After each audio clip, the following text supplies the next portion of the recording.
Ideas in STEM Ed is a production of the Idea Engineering Student Center at UC San Diego, which works to promote community, success, and inclusion at all levels.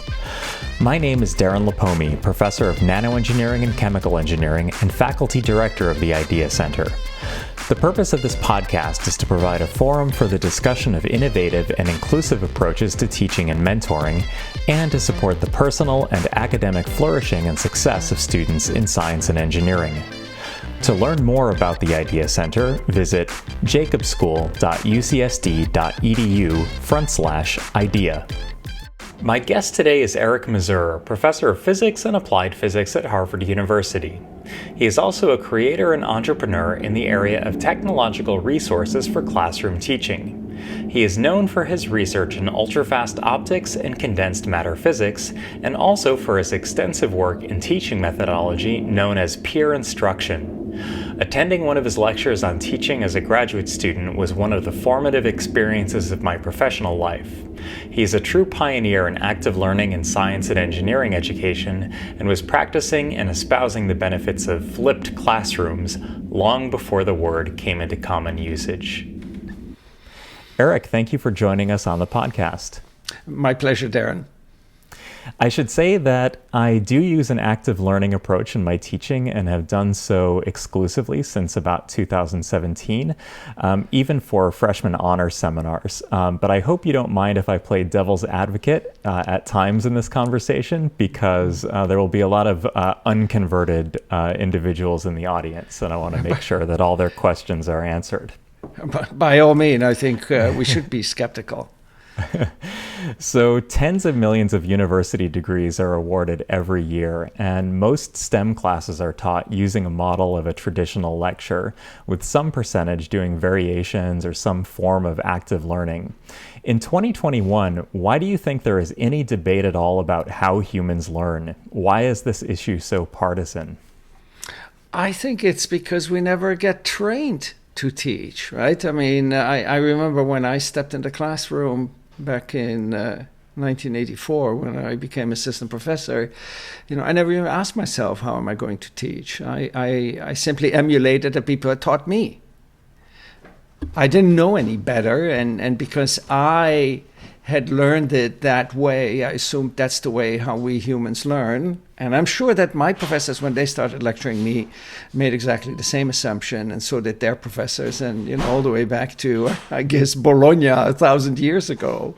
So I think we never really paused to think about how we learned what we know, how we develop the skills that are so useful, and we simply make a very simplifying assumption. We learned it in a lecture, therefore my students are going to learn it. We don't realize that we learned it in spite of the way that we were taught. But hey, we became professors. So we were predisposed to want to learn the material. Most of our students are not going to be that way. So I think it's in part because we are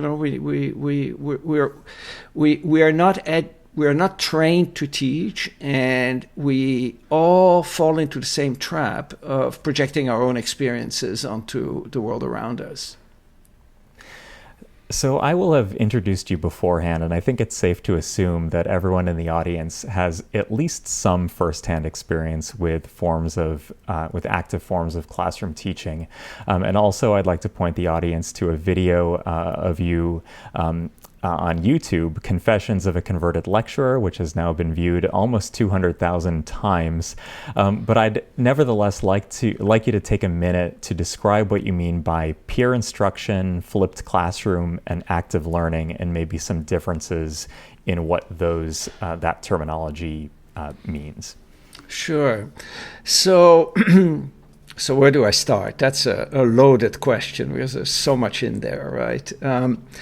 But let's start with the first term, peer instruction, which predates flipped learning and sort of is in parallel to active learning.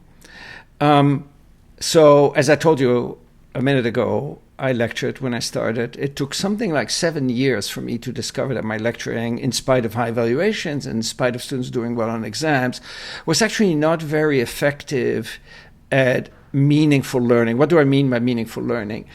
My students were not able to solve problems that were very different from the problems that I'd given them before, which means they were not able to transfer their knowledge from the very narrow set of scenarios and circumstances that they had been trained with. If I asked them a word-based question about a concept that they could solve by manipulating equations, I discovered that they completely failed, which means they really had not internalized any of the information. They had simply sort of unpacked physics to a set of procedures and rules that they had memorized that made no sense to them. And that caused me to pause, and then more or less by accident I discovered that if I move the information transfer out of the classroom, in other words, if I move the lecture out of the classroom, rather than reading the notes to my students, so to speak, I ask them to read the notes and the chapter in the textbook before coming to class. More about that later if you want. And I could teach them much more effectively by teaching through questioning than through telling. So let's say it's a Tuesday. I've told you to read chapter 22 before coming to class. In class, what happens is that I start maybe by talking a few minutes to set the stage, and then I ask a question. It can be an open-ended question, it can be a multiple choice question. Typically I ask a conceptual question rather than a procedural numerical type of question. Students give an answer. I try to aim the questions in such a way that about half of them get the right answer and the other half obviously not. Ideally, I want the number of right answers to be somewhere between 30 and 70%. After they think about it, I give them time to think, I have them commit to an answer, either by, initially what we did is we used colored flashcards, and then later came the clicker, which was invented sort of to satisfy this teaching approach. And then more recently, you can do it on a web-based interface on your phone. So I have them commit to an answer, and after they've committed to an answer, I tell them find a neighbor around you who has given a different answer. I don't want them to talk to somebody who has the same answer. I want them to talk to somebody who has a different answer. And what happens is that the students very quickly engage in a discussion that is not just about the answer, but how do you get to that answer? Darren, what did you answer? I had 5 newtons, and you say I have 10 newtons. How can that be? And and then one of us is likely to go, oh, yes, of course, you're right. And that's essentially what I mean with peer instruction, students teaching each other in parallel. And, if I have 300 or 250 students in my class, I cannot address each of their individual difficulties. But by pairing them up like that, or putting them, sometimes it's groups of 3 talking, they're very likely to help each other. So if you have a question where initially about 50% of the answers are right, after 2 or 3 minutes of discussion, that may go up to 80, 90, or even higher. So I have them magic.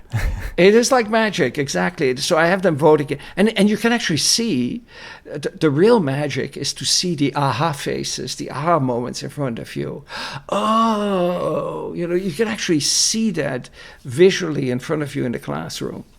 And so I have them vote again, and then we wrap up. Either I could give the explanation, or even better, I can ask one of the students to provide his or her points of view. And because they're already engaged in discussion, they're much more likely to be willing to speak up than in a normal class. And then that cycle repeats until class time is up. So that's the basic model of peer instruction. And I think there's plenty of evidence everywhere right now that the learning gains, go up dramatically. At one point, I was able to triple the learning gains over what I obtained in a traditional lecture-based class. So given the difficulty in doing something like a double-blinded randomized control trial, what is the quality of our evidence for the effectiveness? Yeah, I mean, I think you're right. I mean, it's not a double blind. It's not even, you can't even really easily take the same students. I think if you Google peer instruction on the internet. There's an absolutely amazing number of paper that have appeared. Only a tiny fraction written by me. I think it's something like 10,000 hits on Google Scholar, and I mean, there have been a number of meta-analyses putting all of it together, and I think they pretty unambiguously show that learning increases. It's really hard to have the same students at the same time do the same material, one through passive lecturing and the other through any type of interactive technique such as peer instruction. But I think that even in the absence of such a completely double-blind study, which I think is simply not possible in an educational setting, the evidence is pretty overwhelming. Mm-hmm. Do you allow students to pick their own teams? What's the ideal size for a team?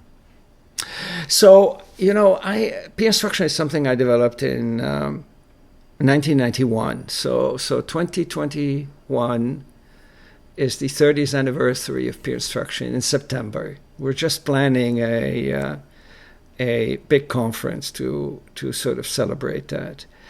I have moved on. I mean, I've not moved on from the idea of students teaching each other. I mean, think about it. In any classroom, and I'm sure that in the audience here we have many people teaching, who is the person who learns the most? What would your answer be, Darren? The person who just learned a topic and are going from 0 to 1 for a concept that they had never been exposed to. I would say you're close, but I would have said the teacher, right? I mean, we, the teachers, you, I, everybody who's listening here probably, no matter how often we've taught the course, no matter, how well we know our discipline, the act of teaching is a form of learning. It just forces you to not only internalize the knowledge you're trying to, transfer to your students, except that knowledge can't be really transferred. Your students have to develop their own knowledge, but helping them develop that knowledge. You are the one who is really, by articulating that knowledge, clarifying your own thinking. I mean, we all know that, true. Right? That's so true. It's such a So I think that's common experience. I know, exactly. So that is what's happening with two students. Let's say, John and Mary are sitting next to each other. John has the wrong answer because he doesn't completely understand it. Mary has the right answer. They talk to each other, and Mary is explaining it to John. And probably more likely, this is another reason why I think peer instruction is so successful. Mary is more likely to convince John than Professor Mazur in front of the class. Why? Because Professor Mazur learned such a long time ago, he has no clue anymore what goes on in the brain of a beginning learner, whereas Mary has only recently learned, so she's more effective. But here's I think what is so amazing about peer instruction is that it's not just John who benefits at the expense of Mary. By virtue of teaching, Mary gains too. So it's a win-win situation. Do you think that the professor as a coach, that the instructor as a coach role degrades the importance of the professor as a role model, the professor as an example of somebody who's mastered the material, because maybe their speaking time goes from 100% in a pure traditional lecture down to maybe 15% of classroom time in a flipped methodology? Is that something that worries you, or maybe not? Not at all. Just think about it. I mean, think about how you learn things. Think about your PhD advisor, right? I mean, probably as professors, what the most instrumental time in our career was during our PhDs, during our graduate studies, and in that period, the most important part is learning through apprenticeship, because that's what it really is, from your advisor and his or her group members. There is no lecturing, there is no listening. And still, I mean, I consider my PhD advisor a very important role model in my life. I never heard him lecture because I never took a course from him. Never. So he really was a coach. So I think I think you can still have, you know, this feeling of a role model with somebody who coaches you, maybe even more so than when it's just listening in a lecture. I think the person whose ego benefits the most from lecturing is the lecturer himself. Yeah, I think that's true.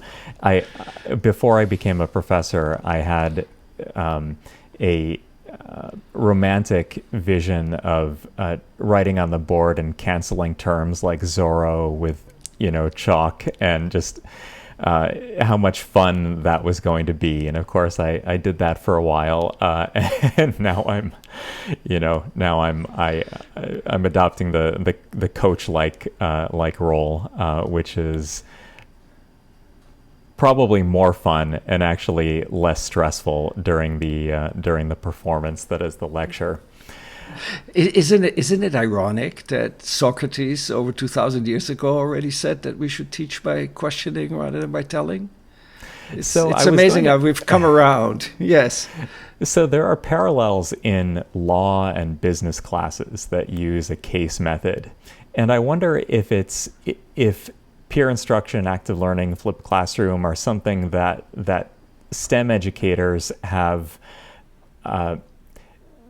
are maybe taking too much credit for, because there are, in a history class, you have to read the chapter before coming. Same thing in law, business, literature. Are we latecomers to this mode? Absolutely, I totally agree with that, and I'm very happy you mentioned that.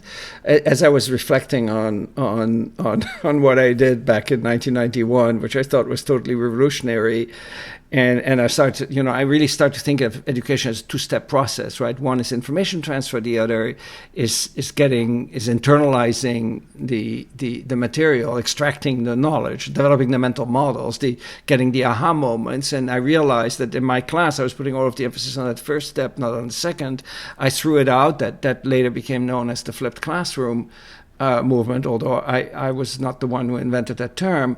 But then I realized that, in a sense, the case study method is a flipped teaching approach, right? You have to read the case before you come to class, and in class you don't have the professor present the case to you. No, you debate the case. And it's very interesting, actually. I had long conversations with Derek Bock about, former president of Harvard University and a law professor about this, who told me the history of the case method. And it's very interesting. You see, what happened was that the case method is over 100 years old now, 120 years old. It was the early 1900s. What happened was that the then president of Harvard decided to diversify the student population at Harvard, which was very much a New England patrician family type college, which was, nowhere near what it's now. It was sort of a mediocre university. He decided to draw students from over the entire United States, Canada, even international. And the law school then realized, the law school at that time had, I think, 3 professors. Judge Langdell was one of them, and then there were 2 others. And Langdell realized that, given the fact that students now came from all different geographical places, it was no longer possible to teach the law. Because the law in Texas is different from the law in Massachusetts, is different from the law in Germany, Canada, you name it. So instead, they decided to teach the practice of the law. And how do you teach the practice of the law? Is you give cases and let people interpret the law in order to solve the case. And then later the business school, I think, actually made that approach to teaching even more well-known globally than the law school at that time. And in a sense, I think active learning, peer instruction, this whole thing is the same thing. It's not teaching physics, it's teaching thinking like a physicist, or teaching chemistry versus thinking like a chemist. So you're totally right. Yeah, we're probably relative latecomers, and catching up to the fact that you have to roll up your sleeves and do things in order to learn.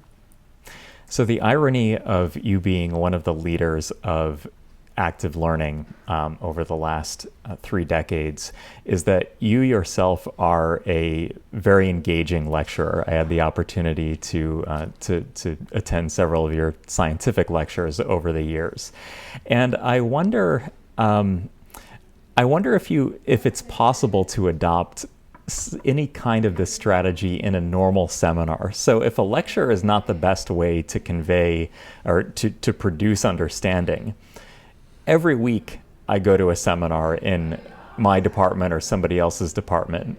Should I have done pre-reading ahead of time? Should we break up into small groups?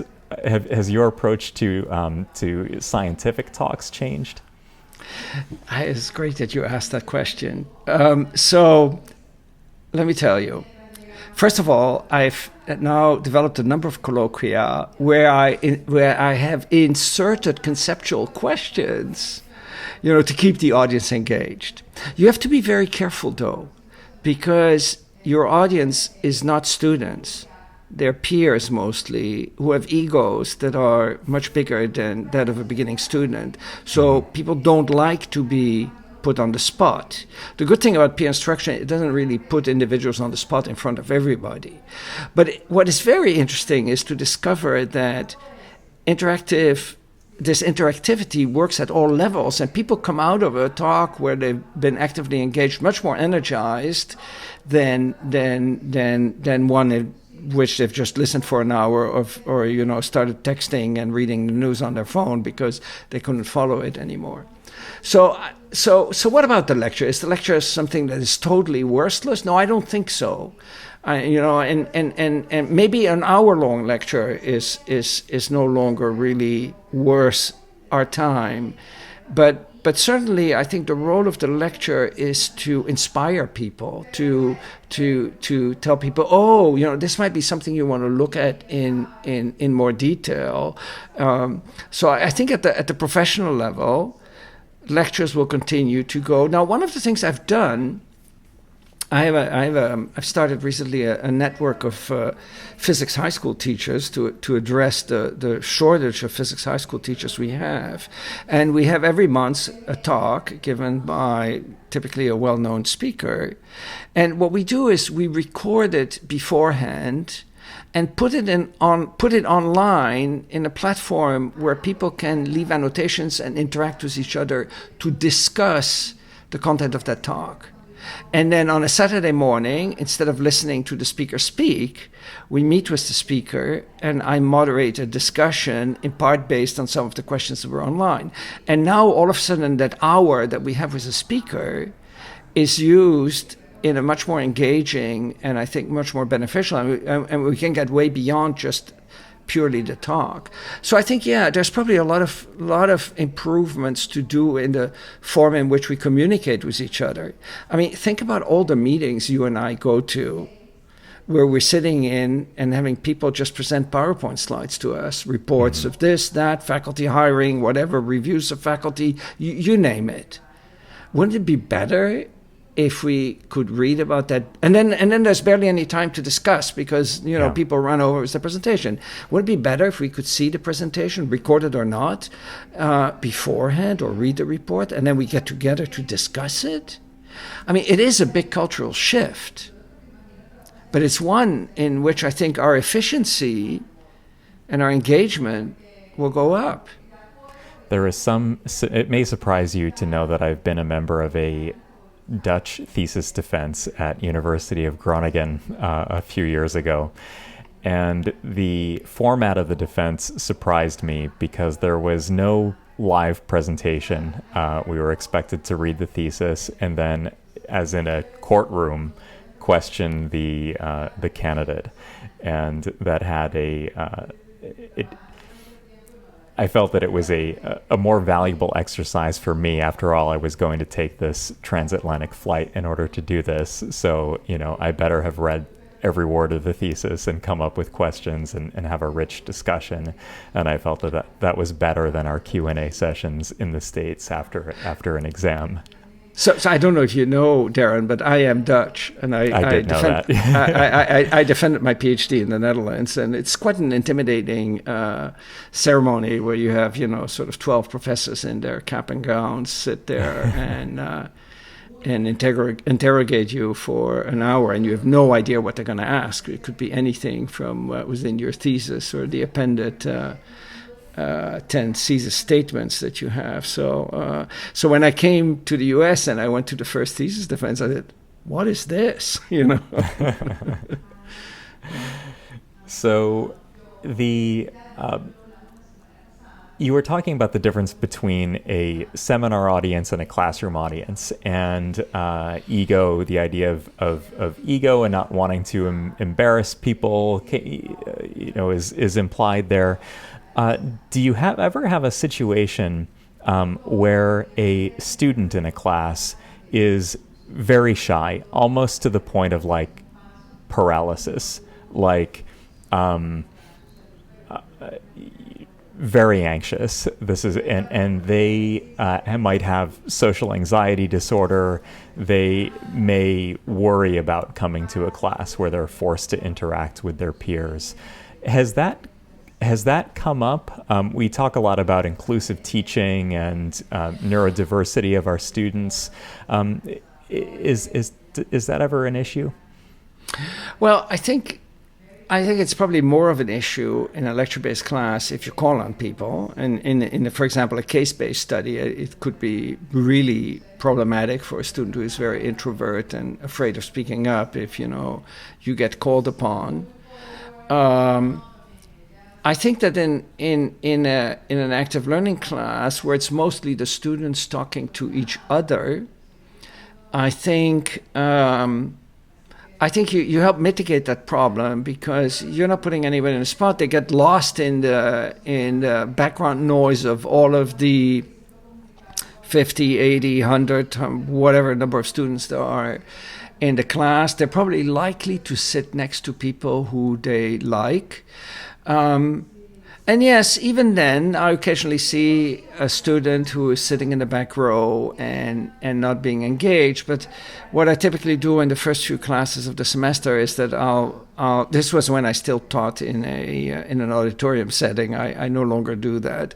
But when I taught in an auditorium, I would run towards the back of the class and engage the students who sat isolated, who then very quickly decide, well, I'd rather not talk to Professor Mazur. It would be much better if I could talk to another student. And they reseat themselves at the earliest occasion that they have.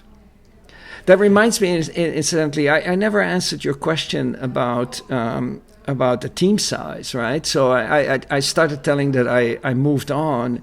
So now I used actually team-based learning in my class, and I formed the teams. So the teams in my class are 4 students with a couple of teams of 3 because the number of students might not be divisible by 4, and I on purpose make sure that the teams are diverse in as many dimensions as I have data on: gender, major, self-efficacy, incoming knowledge, and so on, so that students learn not only to learn from each other, but they also learn to get along with different personalities and different people, which I think we fail to do in academia, and it's so important.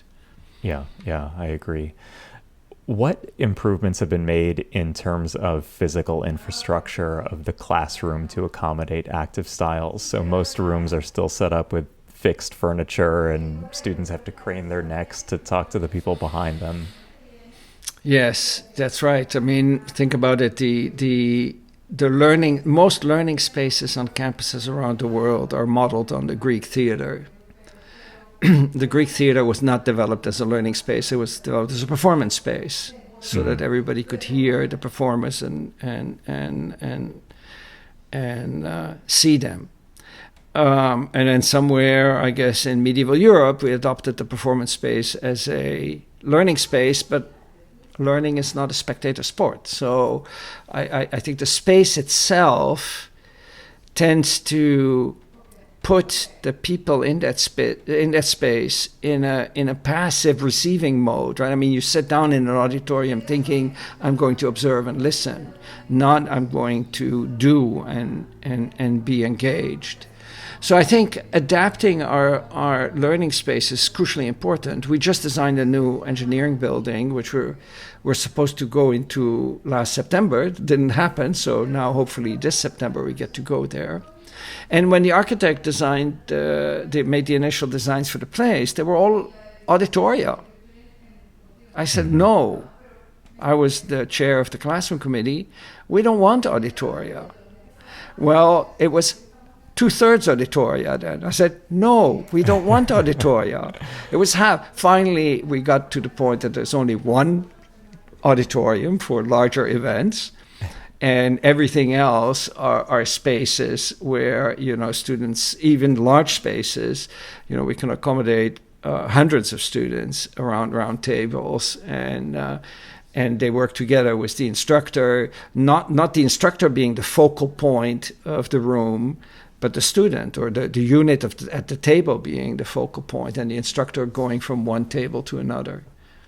Well, the next 100 years or more of Harvard students will have you to thank for being the chair of the classroom committee for the new building.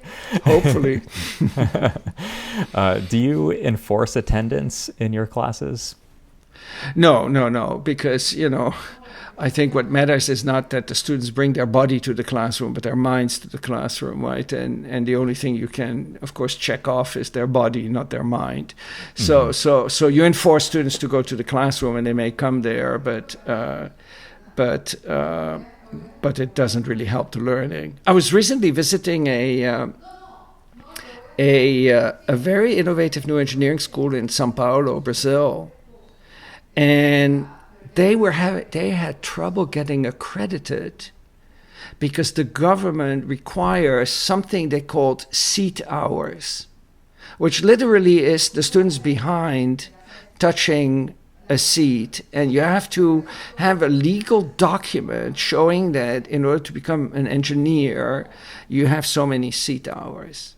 I mean, they had a much more innovative approach to teaching, which involved a lot of active learning and learning by doing and learning by actually working on engineering problems that did not involve sitting in a classroom listening. So it didn't fit that model of accreditation that was based simply on attendance. So I think we need to get away from these metrics that are very simple. How do we learn? When do we learn best? We learn best when we are intrinsically motivated to learn, not when we're extrinsically motivated to learn. And therefore, it is our task as educators to create a learning environment where students want to participate. They're not coming to class because I want them to come to class or I'm going to punish them if they don't. They want to come to class because it's fun. Innovation in teaching methodology often has friction with institutional rules and methods for evaluation and promotion. For example, if a particular class of students has only ever seen a traditional lecture and that's what they want, then they may not rate they may not score you highly on a student evaluation or a course evaluation. For promotion and tenure files at a campus in which a peer evaluation is to be made of the learning environment, and they're used to evaluating it on the basis of how well you deliver a traditional lecture, and they show up and you're doing active learning during class time, they might not know how to evaluate it. And this is something that where the culture probably needs to change in order to accommodate these new methodologies. Absolutely, I think that is a hurdle, right? I mean, we have put a system of evaluation in place, evaluation of the students and evaluation of the teachers, that doesn't really tell us what we really care about, namely how successful are our students going to be in their future careers. And change is difficult. And now I have to say, though, that because of changes that have occurred in K-12 education, I have many more students now who are very positively predisposed to active engagement and who not only enjoy being actively engaged in the classroom, but who almost demand it. They don't want to be lectured. So I think that this is not something that we're going to change overnight, but slowly I think change is slowly taking hold. Do you think that the current university model has the right, particularly in an R1 institution, has the right balance between research and teaching? I don't know. At the level of the individual faculty member, say you or me. Yes. Yeah. No. I mean, that's probably the only thing I can comment on, because that's my experience, right? My own experience. You see, I'm sort of a strange case, maybe, because I accepted the junior faculty at Harvard, never imagining to stay there. I wanted to go back to Europe. It was just a convenient way of extending my postdoc. After all, Harvard never gave tenure to anyone in those days. I mean, fewer than, I think, 10% of the junior faculty got tenure. So tenure was not even, a thought in my mind, which, in a sense, was very liberating, right? Because the way I looked at my job then was, I'm just going to have fun and do a good job, and I'm going to do what I think is necessary, not what others think is necessary. Of course, I realized that that's easier said than done, right? If you are at an institution and you have no plans to go back to another continent, then tenure becomes a big barrier to cross, and then the temptations of just doing what you think is expected of you, whatever that is going to be very, very big. So I think that, the way we get evaluated as faculty in our R1 institutions, you and me, is mostly based on our research credentials, on the publications we write, on the grants we raise, on the graduate students we graduate, the PhD students we graduate. And, if you're successful in research, what happens? Well, you get more grants, you get more people joining your group, you get invited to give first invited talks, and then keynotes, and then plenary, and then you get a fellowship, and then you get awards. I mean, there's all kinds of recognition. You do a lousy job teaching, if you have tenure, no problem, whoever is the chair is going to try to assign you to some course where you do the least damage. Suppose you do a good job teaching, what's the reward? Well, besides, of course, the intellectual reward, and maybe the gratitude of some students, I think the only reward is more teaching. There's not the same type of reward system for good teaching as there is for good research. And I think as long as that's the case, we're gonna, you and I are going to put our main effort into making sure that we get recognized for our research, because that's where we're getting evaluated, and that's where most of the rewards are. The other danger is that you have two different types of faculty. faculty. And in some universities, it's happening with more and more, there are more and more institutions that are hiring adjunct faculty who do nothing else but teaching. It creates a two-class system and further, separates teaching from research, which I think would be another problem. So maybe it's time to really revise the university model. Maybe for me, it's easy to say this at the end of my career, but maybe it's time to get rid of tenure. Mm-hmm. I mean, you keep hearing it's for academic freedom, it's for academic freedom, it's for academic freedom. I'm not sure I buy that anymore. I mean, certainly for people like Noam Chomsky, but for physicists and engineers and chemists, I don't know. I would agree with that, and I think that you and I can probably point to people we know who have tenure and are simply no longer, solidly in their seat and commanding, and at the forefront of research or teaching. So, and I think that's a problem. So maybe finding ways of keeping people, I think I'm going to make myself very unpopular saying this, but finding ways of keeping people more accountable, I think is really, really important. Mm-hmm.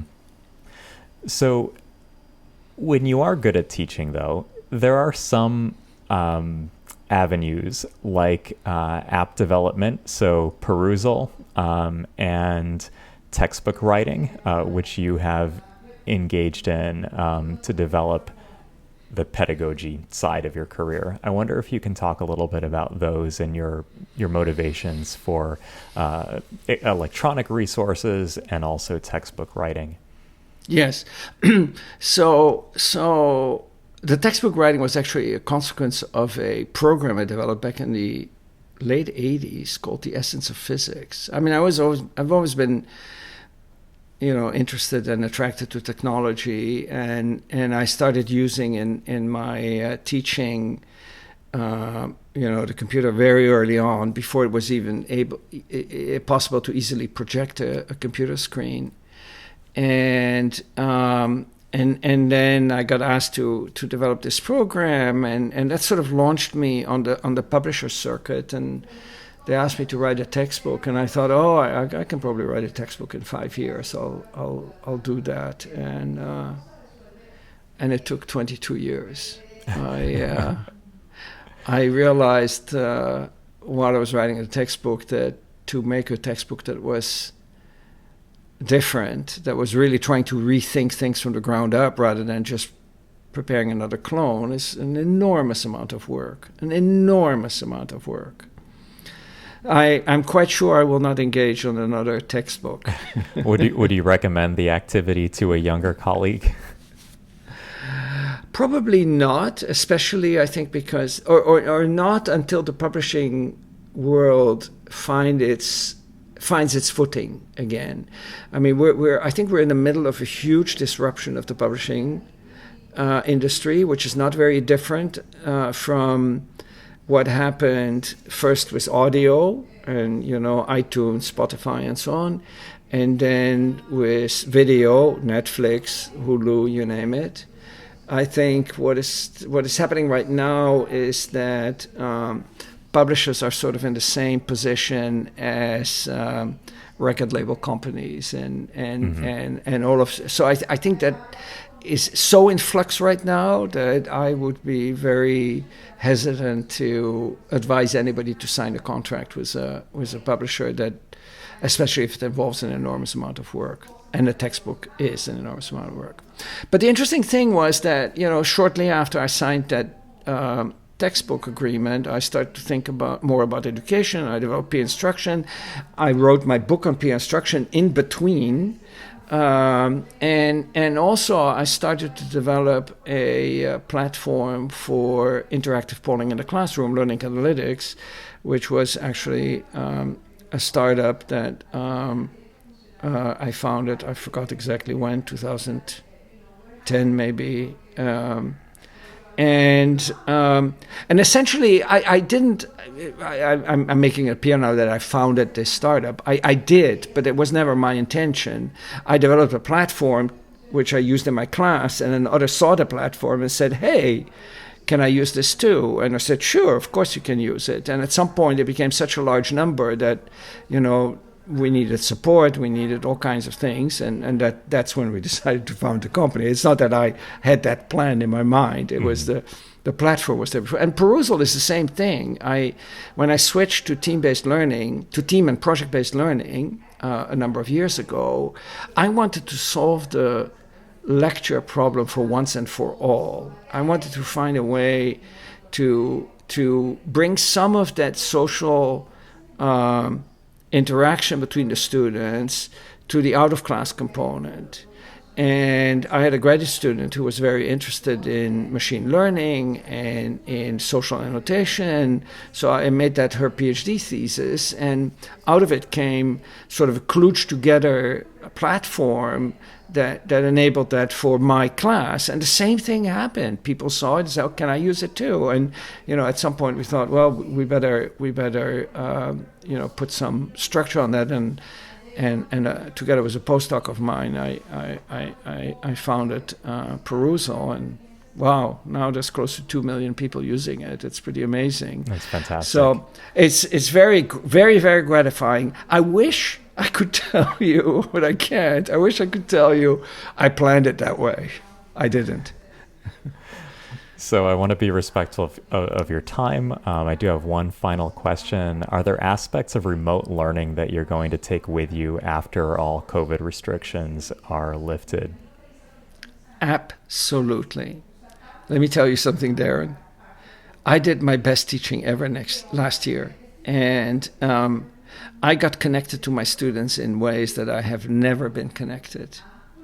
I had a class of 80 students. I knew each and every student by name, and I felt such a closer connection to each and every one of them than I've ever felt to my students. Now, maybe the pandemic is partly to blame for that, in the sense that, we all felt in the same boat, there was more empathy and so on. But at the same time, I think that what happened was that over the summer last year, since I couldn't travel anywhere anyway, I spent the entire summer thinking, how can I structure my class to take best advantage of the online environment? And what I ended up doing was 3 things. One is that I decided to sort of personalize the instruction. So one way of doing, so first of all, I realized now that we're online, synchronous doesn't mean that much anymore, right? If you're in a physical classroom, you have to book the classroom, and then you have to be there all at the same time when the classroom is available. But, online, Zoom is always available, and you're not going to go run into a problem because somebody else is using the Zoom. No, everybody can use Zoom at the same time. So that gives a lot more freedom in scheduling. And besides, maybe there are a lot of activities that can be done asynchronously rather than synchronously, and self-paced rather than instructor-paced. So I made a list of all of the activities in my class, all of them, in and out of class, everything that my students need to do in order to, satisfy the course. And I asked myself, for each and every activity, does this have to be synchronous? Could it be done asynchronously? Does it have to be instructor-paced, or could it be self-paced? And you know what? Actually, the only reason I retained a couple of synchronous parts was because the registrar demanded that we have a certain amount of face-to-face synchronous time. And so I did schedule 2 time slots where, all the students had to be on Zoom. But the second thing I did was, rather than having one Zoom room for the entire 80 class students, I had each team make its own little Zoom room. And then they would work on an exercise. Before they get together, they work on it individually. And then when they're together, they work on it together. And when they agree, they call somebody from the teaching team in. So on Slack, we had a channel that said, please join our team. They would say, team 15 is ready, and then the first one to see it would check it off, and we'd hop on their Zoom room. And so it felt like a 4-person class, even though it had 80 students. And I think that made it almost feel like a small seminar rather than a larger introductory class. And the third thing I did was adopt specifications grading, which, that's a whole other podcast probably. But if you or your listeners are interested in, just Google "Yes, Virginia, there's a better way to grade," and you'll find an article Inside Higher Ed that tells you more about it. Those three changes were crucial. The specification grading was a game changer. I'm definitely going to keep that. And you could do that online or in person. You don't need the online environment. But what I'm going to do this coming year, finally the plans are gelling in my head, is I'm going to give students a choice. They can come to the classroom and sit around in a table with 4 at a table, or they can get together on Zoom. When they're ready, they do the same thing. On Slack, they say, hey, please join. Can somebody join the team to go over our work? If they're in the classroom, I'll run to the classroom. If they're on Zoom, I'll stay in my office just below the classroom and join them on Zoom. The great benefit of Zoom is they can get together whenever it suits the team rather than whenever the classroom is available. Mm-hmm. I'll report back to you next year to see how that experiment goes. But I'm kind of excited. I'm kind of excited by it. That's great. Well, thank you so much, Eric. This was a wonderful opportunity to chat with you for an hour, and I wish you all the best of luck in the new building and new teaching approaches. And I look forward to chatting with you again. Thank you, Darren. It was my pleasure. Thanks for listening to Ideas in STEM Ed, a production of the Idea Engineering Student Center in the Jacobs School of Engineering at UC San Diego. This episode was edited and engineered by Sky Lee, with theme music written and performed by John Viviani. Title art was created by Caitlin Wong. Special thanks to Sarah Eckert for guest booking and marketing. The Idea Center works to promote community, success, and inclusion at all levels. To reach us for guest suggestions and other feedback, please send an email to ideadirector@eng.ucsd.edu. And to learn more about our programs, visit jacobschool.ucsd.edu/idea. As a final note, the views expressed by me or the guests do not necessarily reflect those of the Idea Center, the Jacobs School of Engineering, or UC San Diego. See you next time.